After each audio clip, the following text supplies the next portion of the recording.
Halo Tribuner, selamat malam dan apa kabar Anda? Senang sekali saya Putri Utami kembali menyapa Anda di Ambon hari ini, edisi Kamis 11 Desember 2025, di mana selama beberapa menit ke depan kami akan menghadirkan sejumlah informasi terbaru dari beberapa daerah di Maluku untuk Anda.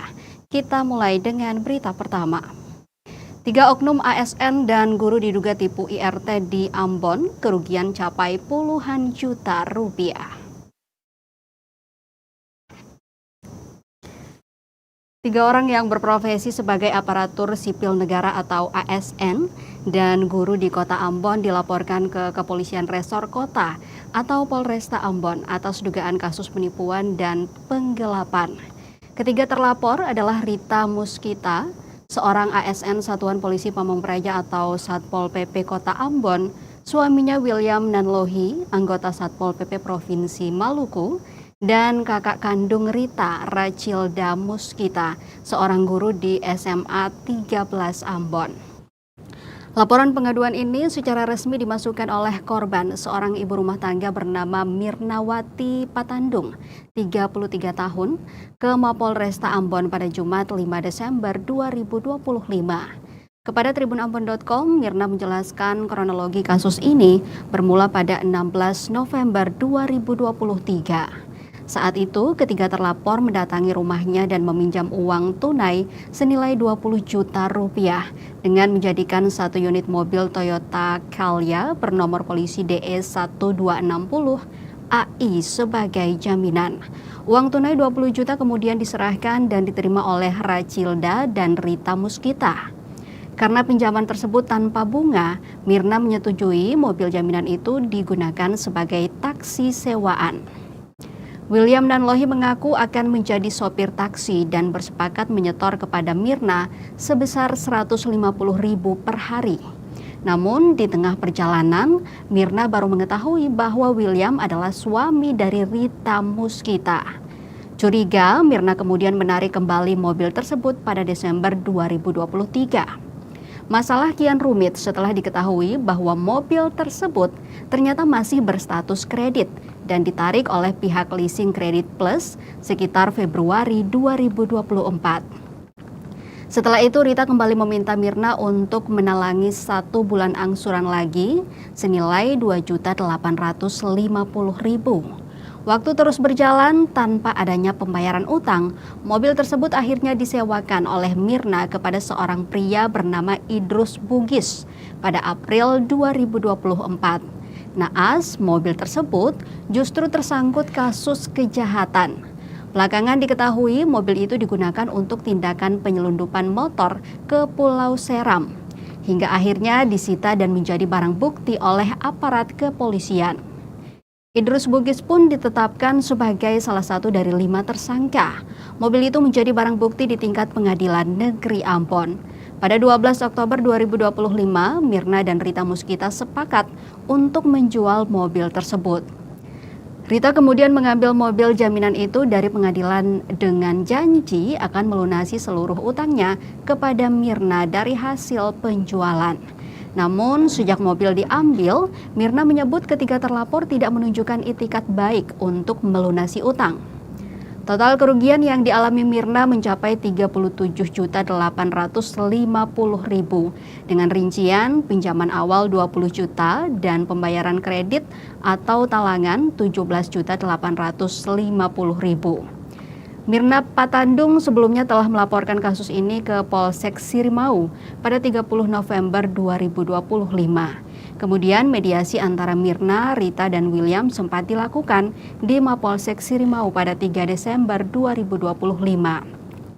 Gagalnya mediasi tersebut membuat Mirna mengambil langkah tegas dengan melanjutkan kasus ini ke tingkat yang lebih tinggi, yakni membuat laporan pengaduan ke Mapolresta Ambon pada 5 Desember 2025 untuk memastikan kasus ini diproses sesuai hukum yang berlaku.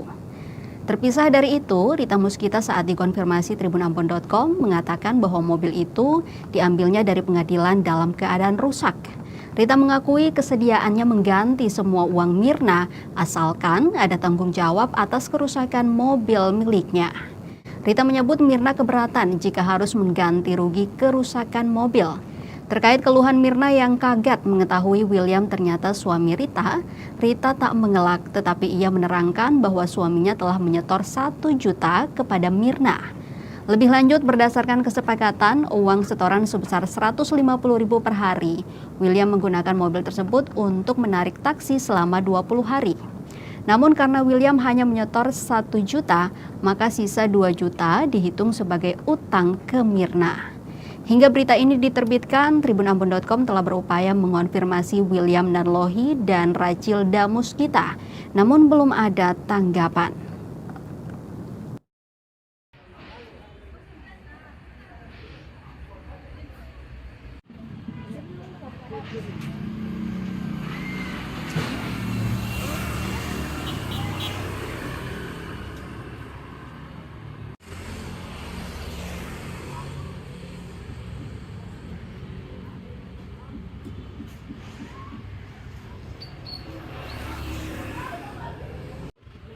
Sini, kamu kemana? Jatuh.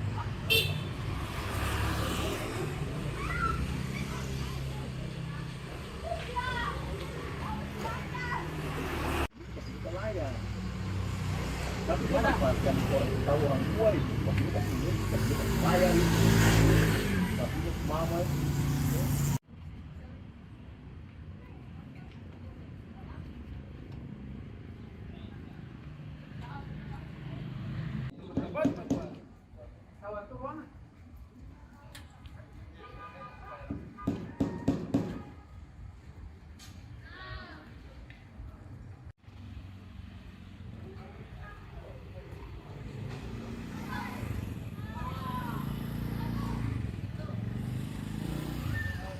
Ayo, 1.000 nih.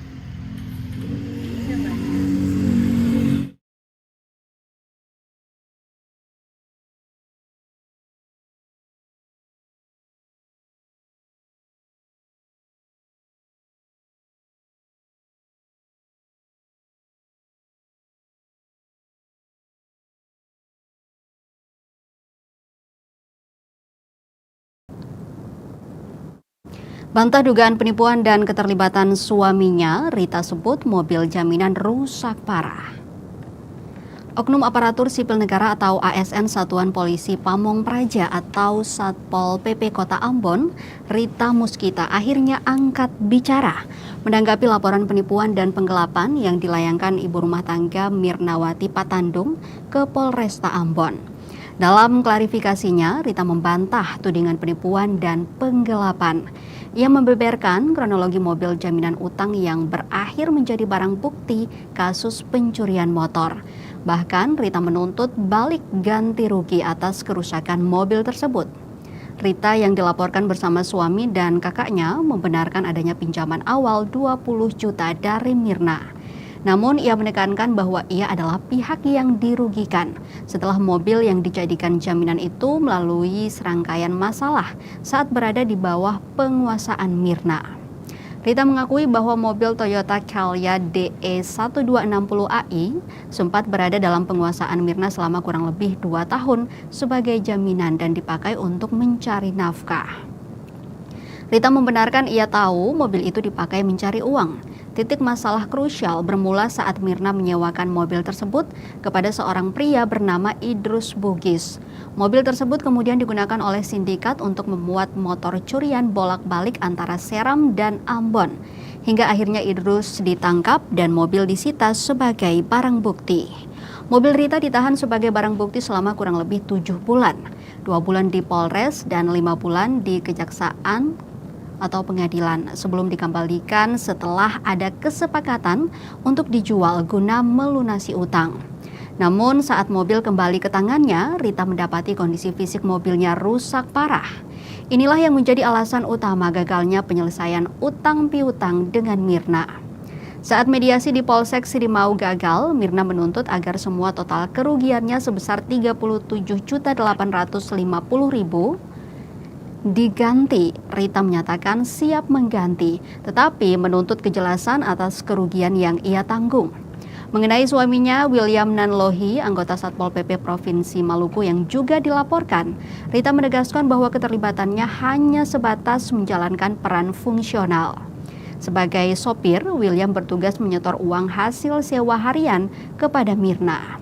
Rita menjelaskan bahwa suaminya memegang mobil sekitar 20 hari dan total uang yang disetor ke Mirna adalah 1 juta. Sedangkan sisa setoran 2 juta ditambahkan ke dalam utang pokok Rita.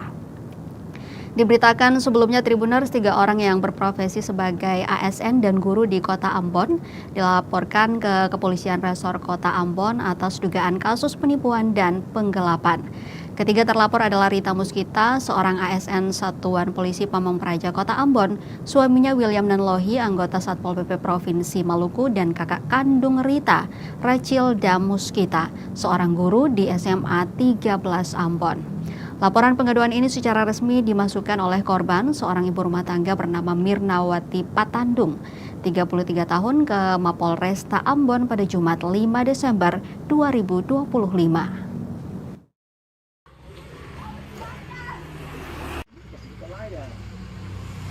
Tapi manfaatkan orang tahu orang tua itu, waktu itu kita bayar itu, tapi itu mama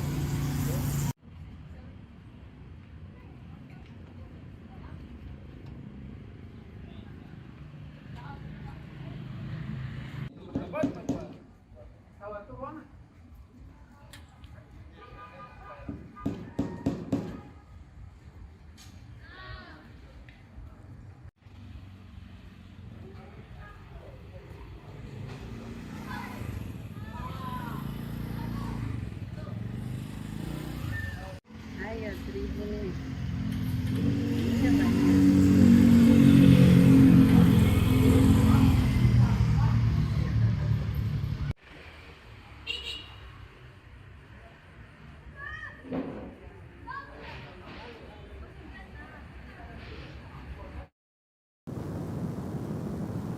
Informasi lainnya, Tribuners, Franeno Ruhukail oplos solar 5.000 liter hanya dituntut jaksa di Maluku 6 bulan penjara. Perkara meniru atau memalsukan bahan bakar minyak dan gas bumi dan hasil olahan jenis solar dengan jumlah ribuan liter, Jaksa Penuntut Umum Kejaksaan Negeri Maluku Tengah, Rian Z. Lopulalan, hanya menuntut terdakwa Franeno Ruhukail alias Oken 6 bulan. Amar tuntutan itu dibacakan dalam sidang yang dipimpin Hakim Ketua Marta Maitimu, didampingi Hakim Dedi Lean Sahu Silawane dan Hakim Iqbal Albana masing-masing sebagai hakim anggota, berlangsung di Pengadilan Negeri Ambon pada Rabu 10 Desember 2025. Dalam pembacaan surat tuntutan itu, JPU menuntut terdakwa dengan tuntutan 6 bulan penjara. Selain itu, terdakwa dituntut dengan denda 100 juta dengan ketentuan apabila denda tersebut tidak dibayar, maka diganti dengan pidana penjara selama 1 bulan. Usai membacakan tuntutan, sidang kemudian ditunda hakim dengan agenda putusan pada Senin 15 Desember 2025. Setelah mendengar putusan itu, terdakwa dengan gelagatnya keluar dari ruang sidang tanpa menggunakan rompi tahanan dan borgol di tangan. Dirinya berjalan bebas seolah tidak melakukan perbuatan apapun, seperti terdakwa-terdakwa tindak pidana umum lainnya yang menjalani sidang di Pengadilan Negeri Ambon. Di lain sisi, entah dengan pertimbangan apa, Jaksa Rian Z. Lopulalan menuntut terdakwa Franeno Ruhukail alias Oken hanya 6 bulan. Sebab dalam surat tuntutannya, jaksa muda itu tidak membaca dengan detail pertimbangannya. Suara dalam persidangan pun terdengar samar-samar, walaupun ruang persidangan tersebut tertib dan tidak berisik. Sementara untuk dakwaan, jaksa itu menjelaskan bahwa terdakwa memiliki peran besar dalam kasus pengoplosan ini. Bahwa berawal dari saksi Tamrin, saksi Aloysius Londar, dan saksi Muhammad Faris Abdullah, dan tim yang merupakan anggota dari Ditpolairut Polda Maluku pada Jumat 8 Agustus 2025 sekitar pukul 1 dini hari waktu Indonesia Timur bertempat di dermaga pelabuhan Hurnala Desa Tulehu melaksanakan penyelidikan berdasarkan surat perintah tugas Ditpolairut pada 5 Agustus 2025. Selanjutnya saksi Tamrin, saksi Aloysius Londar, dan Muhammad Faris Abdullah dan tim Ditpolairut Polda Maluku mencurigai satu unit mobil tangki warna biru putih dengan nomor polisi DE 8625QU yang sementara parkir di atas dermaga pelabuhan Urnala Tulehu. Selanjutnya, Saksi Tamrin, Saksi Aloysius Londar, dan Muhammad Faris Abdullah serta tim Dit Polairut Polda Maluku melakukan pemeriksaan terhadap sopir yang bernama Saksi Muhammad Faris Abdullah alias Faris. Dari data di lapangan, tim Dit Polairut Polda Maluku mendapatkan informasi jika mobil itu mengangkut BBM jenis solar sebanyak 5 ton tanpa dilengkapi dokumen dan muatan BBM tersebut. Dari hasil pengamatan saksi pada saat itu, dari warna dan dari bau yang dicium, diduga adalah BBM yang sudah dioplos, di mana BBM tersebut diambil dari desa Galala. Selanjutnya, mobil dan muatan BBM diarahkan menuju Mako Dit Polairut Polda Maluku untuk dilakukan penyelidikan lebih lanjut, bahwa berdasarkan informasi yang diperoleh yaitu pemilik dari minyak tanah, solar, oli, dan yang mencampur atau oplos adalah terdakwa Franino Ruhukail alias Oken, bahwa terdakwa melakukan kegiatan pengoplosan dengan mencampurkan bahan lain sehingga BBM tersebut dari BBM solar murni menjadi BBM jenis solar yang tidak murni, yaitu pada Kamis 7 Agustus 2025 sekitar pukul 6:30 sore waktu Indonesia Timur di gudang milik terdakwa yang tak jauh dari rumahnya, yaitu di negeri Hative Kecil, Kota Ambon, sebanyak 5 ton. Bahwa pada saat kegiatan pengoplosan tersebut dilakukan oleh terdakwa yang berada di dalam gudang milik terdakwa di negeri Hative Kecil, Kota Ambon adalah Yano Makatita, Yunus Ruhukail, dan Erik Watimuri. Jaksa menyebutkan dalam dakwaan bahwa peran terdakwa adalah menyiapkan drum sebanyak 5 drum di dalam gudang, kemudian mengisi BBM jenis solar murni, kemudian menuangkan serta mencampurkan bahan minyak tanah dan oli ke dalam drum berisi solar murni. Sementara peran dari Yunus Ruhukail dan Etok Watimuri adalah terdakwa memanggil dan menyuruh mereka berdua untuk membantu mengangkat jerigen yang berisi minyak tanah dan menyiapkan selang. Sedangkan peran dari Yano Makatita yaitu terdakwa hanya memanggilnya untuk mengemudikan mobil milik terdakwa. Namun setelah tiba ia hanya berdiri di depan gudang, maka terdakwa kemudian menyuruhnya untuk menyiapkan selang, bahwa proses pemindahan BBM jenis solar dari speedboat sehingga BBM jenis solar tersebut dapat berada di dalam gudang milik terdakwa adalah dengan cara BBM yang berada di dalam speed dipindahkan menggunakan selang ke jerigen ukuran 35 liter, kemudian diangkut menggunakan mobil pick up ke gudang milik terdakwa. Bahwa terdakwa melakukan pengoplosan atau pencampuran BBM dengan bahan lain adalah dengan cara BBM jenis solar murni dicampur dengan BBM jenis minyak tanah dan oli mesin 2T sebagai berikut, yaitu jika untuk mendapatkan 1 ton BBM solar oplosan, maka disiapkan BBM jenis solar murni sebanyak 3% drum, kemudian dituangkan ke dalam 5 drum dengan kapasitas masing-masing drum solar. Kemudian disiapkan BBM jenis minyak tanah sebanyak 1/2 drum, selanjutnya dituangkan ke dalam masing-masing 5 drum yang telah berisi solar murni. Kemudian pada 5 drum tersebut masing-masing dituangkan lagi oli mesin 2T warna oranye atau warna putih, mereknya saya sudah lupa, yang telah dituangkan di dalam kemasan aqua gelas. Setelah itu kelima drum yang telah dicampur dengan bahan minyak tanah dan oli mesin 2T kemudian diaduk menggunakan dayung yang terbuat dari kayu hingga merata sampai dipastikan benar-benar mirip dengan solar murni. Bahwa muatan BBM jenis solar yang berada di mobil tangki nomor polisi DE 8625QU warna biru putih yang dikemudikan oleh Muhammad Faris Abdullah alias Faris sebelumnya adalah BBM murni, namun tersangka telah melakukan pencampuran dengan bahan lain yang biasa disebut BBM oplosan dan yang diangkut di dermaga pelabuhan Urnala Desa Tulehu sebanyak 5 ton berasal atau diambil atau diangkut dari tempat milik terdakwa selaku pemilik BBM yang berada di negeri Hative Kecil. bahwa terdakwa memiliki BBM yang diangkut oleh saksi Muhammad Faris Abdullah tersebut berasal dari kapal tanker, yaitu ketika ada speedboat yang akan menjual BBM sisa dari kapal tanker, kemudian terdakwa membelinya dengan menjemput BBM tersebut di pesisir pantai untuk dibawa ke tempat terdakwa, dan sudah 4 hingga 5 kali terdakwa membeli BBM murni jenis solar yang berasal dari kapal tanker tersebut dengan harga 7.000 per liter. Bahwa BBM 5 ton yang diangkut oleh saudara Muhammad Faris Abdullah tersebut memerlukan modal untuk proses pengoplosan sekitar 40 juta. Dan jika penjualan dilakukan dengan harga 12.000 per liter, maka dari hasil penjualan 5 ton tersebut akan dibayarkan kepada terdakwa sebesar 60 juta. Dan dari hasil penjualan tersebut, terdakwa akan mendapatkan keuntungan secara kotor sebesar 17 juta. Namun ada potongan modal dan biaya transportasi sewa mobil, sehingga secara bersih terdakwa menerima 5 juta. Bahwa untuk menghasilkan 5 ton BBM jenis solar oplosan, jumlah BBM solar murni yang diperlukan sebanyak 3.500 liter, sedangkan jumlah BBM minyak tanah yang diperlukan sebanyak 1.500 liter. Dan tersangka tahu itu adalah BBM minyak tanah bersubsidi yang dijual oleh pengecer dan kios atau warung, sedangkan jumlah oli 2T yang diperlukan sebanyak 7-9 botol atau liter. Oli 2T tersebut bukan oli bekas. Selanjutnya terdakwa membeli di toko spare part sepeda motor, namun mereknya terdakwa lupa dan berwarna oranye. Bahwa terdakwa melakukan kegiatan pengoplosan BBM sudah 2 kali sejak April tahun 2025 dengan tujuan untuk dijual demi mendapatkan keuntungan.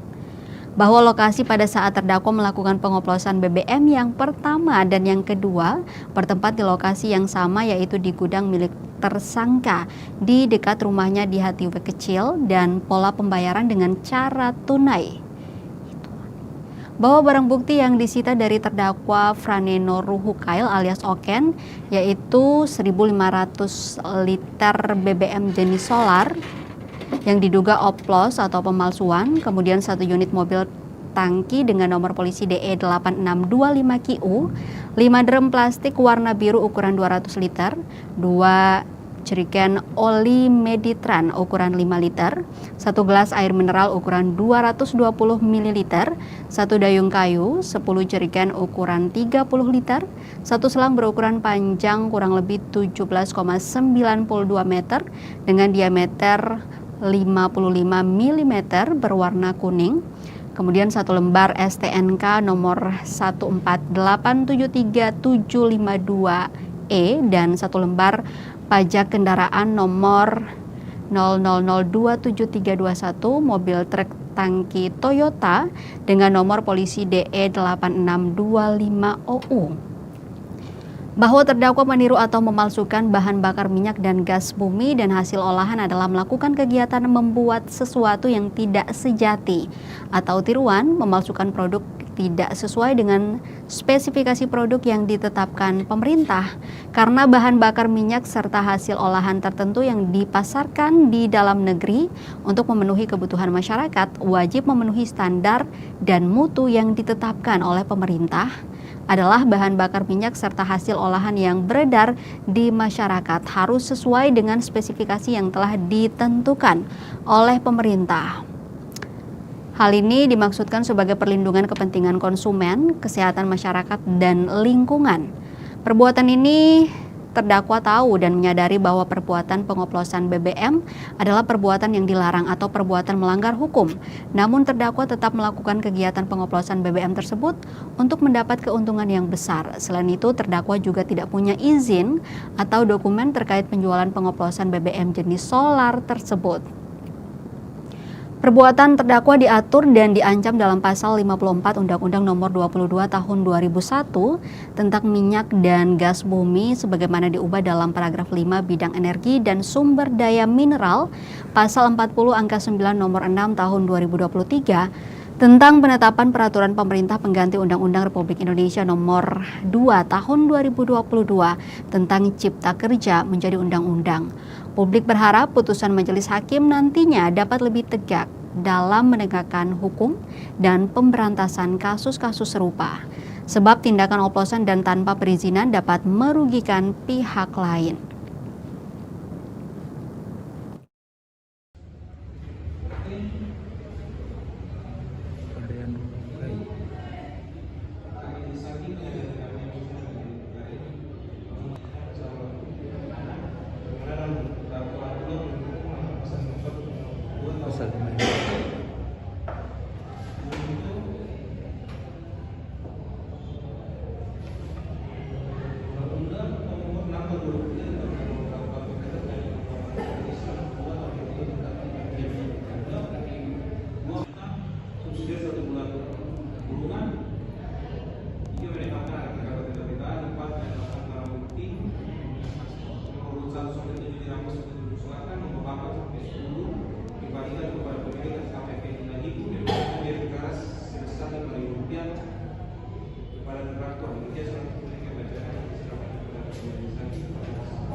Puluhan kader AMGPM daerah Pulau Ambon ikuti PKJL, dorong penguatan kapasitas dan kualitas.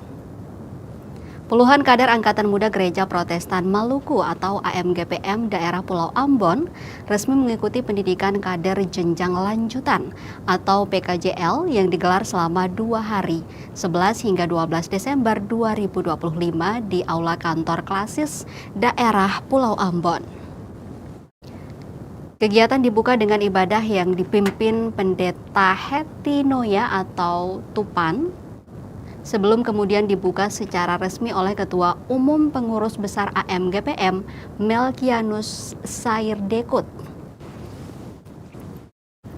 Melkianus menegaskan bahwa PKJL merupakan kelanjutan dari rangkaian pendidikan kader sebelumnya, yaitu pendidikan kader jenjang dasar atau PKJD, dan pendidikan kader jenjang menengah atau PKJM.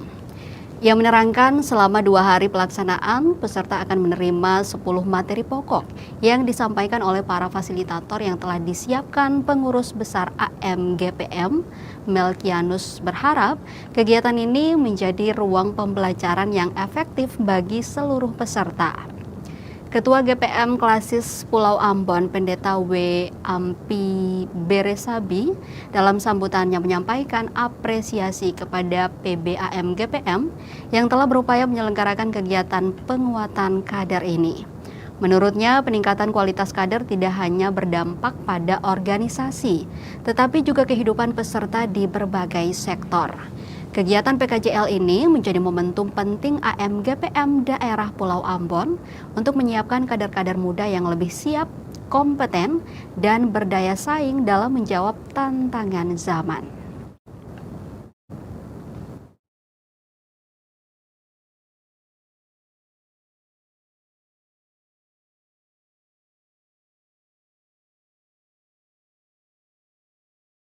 Seluruh kader yang mengikuti kegiatan PKJL hari ini, mereka telah mengikuti kegiatan pendidikan kader jenjang dasar dan kegiatan pendidikan kader jenjang menengah. Dan hari ini mereka berkesempatan di daerah Pulau Ambon untuk mengikuti kegiatan pendidikan kader jenjang lanjutan. Pendidikan kader jenjang lanjutan hari ini yang diselenggarakan ini telah disesuaikan dengan kurikulum yang telah kita sepakati bersama dalam forum MPP di Jemaat GPM Rival di tahun 2021. Berharap bahwa pendidikan kader jenjang lanjutan yang hari ini dilangsungkan di daerah Pulau Ambon ini benar-benar dapat diikuti dengan baik oleh seluruh peserta dan seluruh penyampaian materi yang akan disajikan oleh Ibu dan Bapak fasilitator ini benar-benar dapat menjawab kebutuhan Angkatan Muda GPM dan yang paling penting adalah soal peningkatan kapasitas kader untuk memahami apa yang disampaikan oleh Presiden. AMP adalah proses berkelanjutan yang dilakukan oleh Angkatan Muda GPM untuk menciptakan dan mengembangkan kader Angkatan Muda GPM. Ya, apalah, itu coba hafal ya, untuk mencapai tujuan organisasi dalam kebutuhan pembinaan umat GPM. Itu prinsip yang sangat-sangat kuat yang membuat kita Klasis Pulau Ambon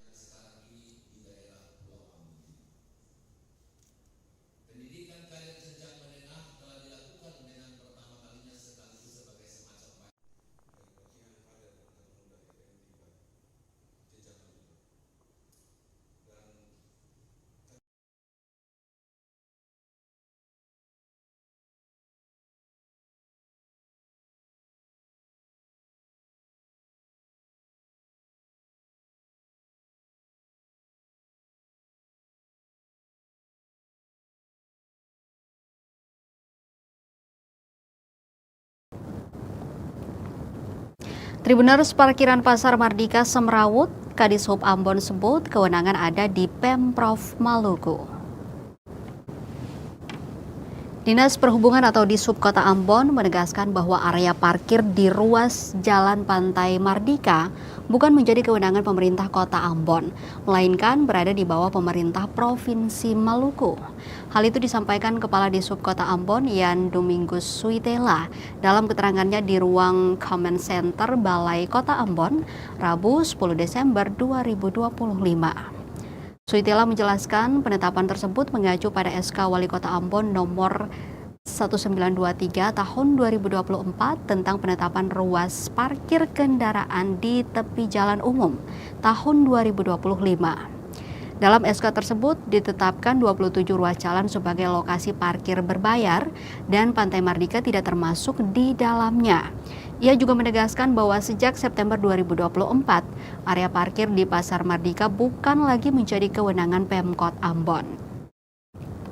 Meski telah dipasang rambu larangan oleh BPTD kelas 2 Maluku, pelanggaran parkir liar masih kerap terjadi. Untuk mengatasi keterbatasan kapasitas parkir, Pemkot Ambon telah menyediakan alternatif berupa parkir apung di kawasan Jalan Pantai Mardika. Suitela memastikan bahwa penertiban akan terus dilakukan. Ia menambahkan bahwa Pemkot tetap berkomitmen menjaga ketertiban arus lalu lintas melalui pengaturan dan penegakan aturan sesuai kewenangan.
Dari Kota Ambon kita ke SBT Tribuners, rapat pembahasan KUA PPAS Kabupaten SBT berujung ricuh hingga skorsing. Rapat kerja pembahasan rencana kerja dan kebijakan umum plafon prioritas anggaran sementara atau RKK PPAS di ruang paripurna DPRD Kabupaten Seram Bagian Timur atau SBT Rabu 10 Desember 2025 berubah ricuh. Rapat yang mempertemukan tim Badan Anggaran atau Bangkar DPRD SBT dan tim Anggaran Pemerintah Daerah atau TAPD itu sempat berlangsung tegang sejak awal setelah sejumlah anggota DPRD melayangkan interupsi. Namun interupsi tersebut tidak ditanggapi dengan baik oleh pihak TAPD sehingga memicu adu argumen di dalam ruang sidang hingga memantik kericuhan. Penyebab utama memanasnya suasana rapat yakni data belanja pegawai yang disajikan TAPD dinilai tidak detail. Pasalnya data tersebut hanya disampaikan dalam bentuk gelondongan tanpa rincian yang jelas, sehingga langsung ditolak oleh forum rapat. Padahal DPRD sebelumnya telah menskorsing rapat tersebut dan meminta agar data belanja pegawai disajikan secara rinci, mulai dari sejumlah aparatur sipil negara atau ASN hingga pegawai pemerintah dengan perjanjian kerja atau P3K di Kabupaten SBT lengkap dengan tunjangan, gaji beserta insentif bulanan yang diterima masing-masing pegawai. Karena tidak memenuhi permintaan forum, penyajian data tersebut dinilai tidak dapat dipertanggungjawabkan, sehingga rapat pun tak lagi kondusif. Ketegangan semakin memuncak saat Wakil Ketua 2 DPRD SBT, Jasali Keliwar, secara spontan merobek lembaran data yang disodorkan oleh TAPD sebagai bentuk penolakan keras terhadap materi yang dinilai tidak transparan itu. Situasi yang semakin panas membuat pimpinan rapat akhirnya mengambil keputusan untuk menskorsing rapat. Namun ketegangan belum juga mereda. Usai skorsing, Jasali Keliwar langsung berjalan keluar ruang rapat sambil memukuli meja paripurna beberapa kali. Aksi tersebut sontak membuat suasana di gedung DPRD semakin mencekam. Kondisi itu diperparah ketika Ketua Komisi 1 DPRD SBT Abdul Aziz Yanlua mencoba memberikan penjelasan terkait sikap DPRD terhadap penyajian data belanja pegawai tersebut. Penjelasan itu justru berujung pada adu gagasan yang kian panas, meski rapat telah resmi diskorsing. Hingga berita ini diterbitkan, rapat tersebut masih tetap diskorsing, meski suasananya kembali kondusif.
Sekda, apakah kepala BKD ini bukan dia mengatur pegawai di negeri? Karena data ini semua yang kemarin saya sampaikan bahwa semua yang dilakukan oleh Kabangkeu terkait dengan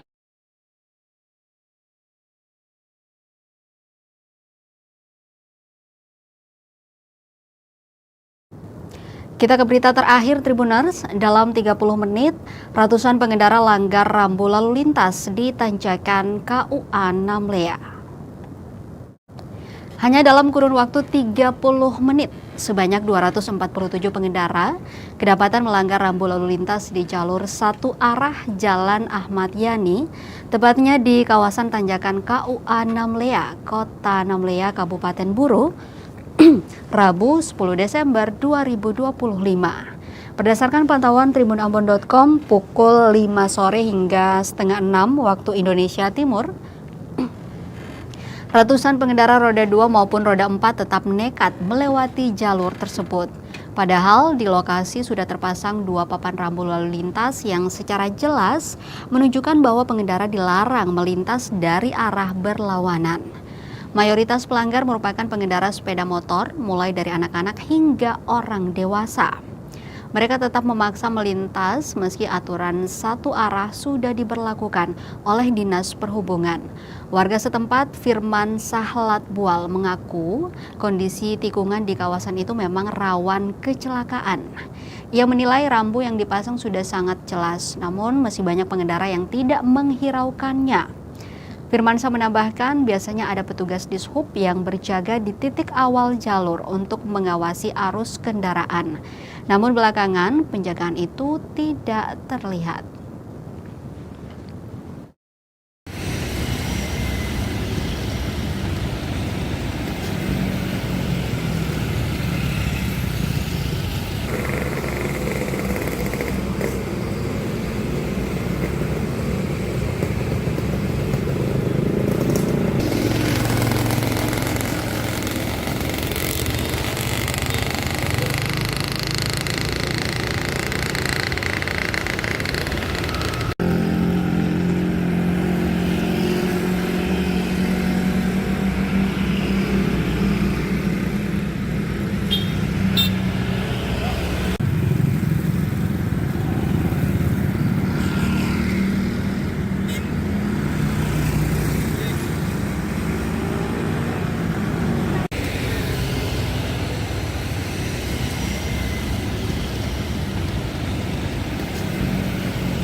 Tribuners, informasi tadi sekaligus mengakhiri perjumpaan kita di Ambon hari ini. Saya Putri Utami mewakili seluruh kru yang bertugas mengucapkan terima kasih atas kebersamaan Anda. Selamat malam, sampai jumpa dan amato. Download Tribun X sekarang, menghadirkan lokal menjadi Indonesia.